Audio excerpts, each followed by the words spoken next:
Assalamualaikum warahmatullahi wabarakatuh. Nama saya Amir Hakim, NIM 2302010070, Prodi Agribisnis 1B, Fakultas Saintek. Di sini saya akan menjelaskan materi mulai dari pertemuan pertama hingga pertemuan ketujuh yang dosen saya berikan, yaitu Bapak Walmadri SPMSI. Sekian. Sekarang kita masuk dengan materi yang pertama, yaitu pengertian ilmu ekonomi. Ilmu ekonomi adalah ilmu yang mempelajari upaya manusia dalam memenuhi kebutuhan hidupnya, baik secara perorangan maupun kelompok, dengan mempergunakan segala perangkat fasilitas yang berhubungan dan mendukung usaha dilakukan kegiatan ekonomi dengan maksud agar memperoleh kesejahteraan atau kemakmuran.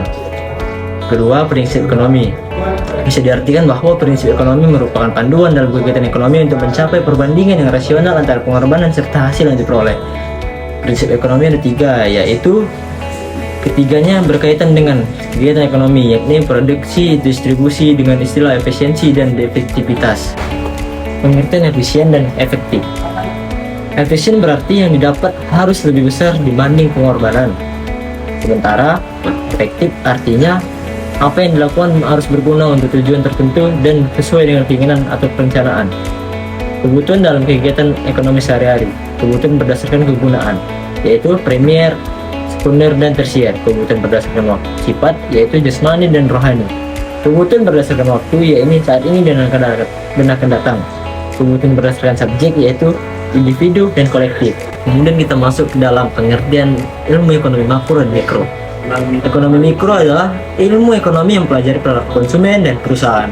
Sedangkan ekonomi makro adalah ilmu ekonomi yang mempelajari bagaimana ekonomi secara keseluruhan. Perbedaannya yaitu, kalau ekonomi makro terdapat di teori produksi, biaya produksi, perilaku produsen, perilaku konsumen, struktur pasar, dari konsumsi, dari distribusi, elastisitas, penawaran seorang konsumen, penawaran seorang produsen.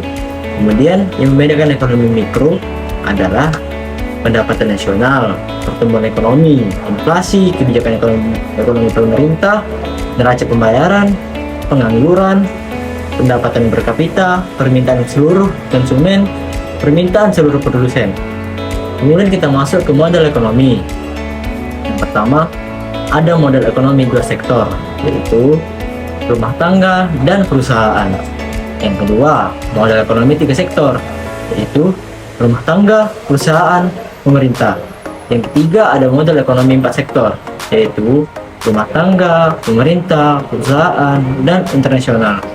Lanjut kita ke materi 3 dan 4. Definisi serta hukum permintaan. Definisi permintaan yaitu permintaan atau demand, banyaknya barang yang diminta konsumen atau pembeli pada suatu pasar tertentu pada tingkat harga tertentu, pada tingkat pendapatan tertentu, dan dalam periode tertentu. Jenis-jenis permintaan yaitu permintaan absolut, permintaan potensial, permintaan efektif. Faktor-faktor yang mempengaruhi permintaan yaitu pendapatan, selera konsumen, jumlah penduduk, harga barang tersebut, harga barang lain, dan perkiraan. Kemudian bunyi hukum permintaan. Hukum permintaan yaitu bila harga suatu barang naik, maka permintaan barang tersebut akan turun. Sebaliknya, bila harga barang tersebut turun, maka permintaan akan naik. Dengan asumsi semua faktor yang mempengaruhi permintaan selain harga dianggap konstan.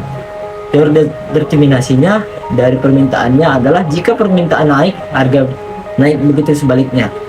Definisi penawaran yaitu penawaran atau supply, banyaknya barang yang ditawarkan oleh penjual pada suatu pasar tertentu, pada periode tertentu, dan pada tingkat harga tertentu. Dan faktor-faktor yang mempengaruhinya yaitu 1. Harga barang tersebut, 2. Harga input atau biaya produksi, 3. Teknologi, 4. Harga barang lain, 5. Perkiraan, 6. Jumlah penjual, 7. Kebijakan pemerintah, dan lain-lain. Menyukai permintaan yaitu apabila harga suatu barang naik, penawaran barang tersebut akan naik. Apabila harga turun, penawaran barang tersebut akan turun. Teori determinasinya yaitu penawaran naik, harga turun. Begitu juga sebaliknya. Kita lanjut ke materi 5 dan 6 tentang teori elastisitas. Elastisitas atau harga penawaran. Salah satu masalah pokok yang penting dalam fungsi permintaan dan penawaran adalah menghitung derajat kepekaan atau elastisitas dari jumlah barang yang diminta atau yang ditawarkan, yang disebabkan oleh perubahan salah satu faktor yang mempengaruhinya. Ada empat konsep elastisitas. Yang pertama, elastisitas harga permintaan atau ED, elastisitas harga penawar atau ES, elastisitas silang atau EC, elastisitas pendapatan atau EY. Elastisitas harga permintaan adalah presentasi perubahan jumlah barang yang diminta akibat terjadinya perubahan harga itu sendiri. Elastisitas penawaran yaitu elastisitas yang presentasi perubahan jumlah barang yang ditawarkan akibat terjadi perubahan harga itu sendiri. Elastisitas silang yaitu elastisitas yang presentasinya atau jumlah barang yang diminta akibat terjadi perubahan harga barang yang lain. Elastisitas pendapatan adalah presentasi perubahan kuantitas harga barang yang diminta akibat terjadi perubahan pendapatan. Hal yang mempengaruhi elastisitas permintaan: 1. Tingkat kemudahan barang tersebut digantikan oleh barang lain. 2. Besarnya proporsi pendapatan yang digunakan untuk membeli suatu barang. 3. Jangka waktu analisis perubahan-perubahan yang terjadi di pasar. 4. Jenis barang yang dibutuhkan atau barang pokok, barang mewah, dan atau normal. Kemudian kita masuk ke materi teori produksi. Teori produksi adalah konsep ekonomi yang mempelajari cara perusahaan menghasilkan barang dan jasa. Penjabarannya melibatkan beberapa elemen kunci termasuk input, output, teknologi, produksi, dan konsep-konsep ekonomi mikro lainnya. 1. Input merujuk pada sumber daya yang digunakan dalam produksi seperti tenaga kerja, modal, dan bahan baku. 2. Output hasil akhir dari produksi yang dapat berupa barang atau jasa. 3. Fungsi produksi hubungan antara input dan output. Fungsi produksi menggambarkan sejauh mana input dapat diubah. 4. Penggunaan faktor produksi, bagaimana perusahaan memilih kombinasi faktor produksi untuk mencapai tingkat output tertentu dengan biaya minimal. 5. Hukum produksi marginal yang turun atau law of diminishing marginal returns. 6.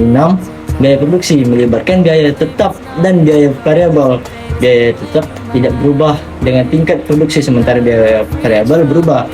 7. Produktivitas total rata-rata dan marginal. 8. Titik keseimbangan atau production equilibrium. Pemahaman yang mendalam tentang teori produksi membantu perusahaan membuat keputusan yang efisien dalam alokasi sumber daya untuk mencapai tujuan produksi dan keuntungan yang maksimal. Sekian penjabaran materi dari saya atas materi Bapak Walmadri SPMSI. Wassalamualaikum warahmatullahi wabarakatuh.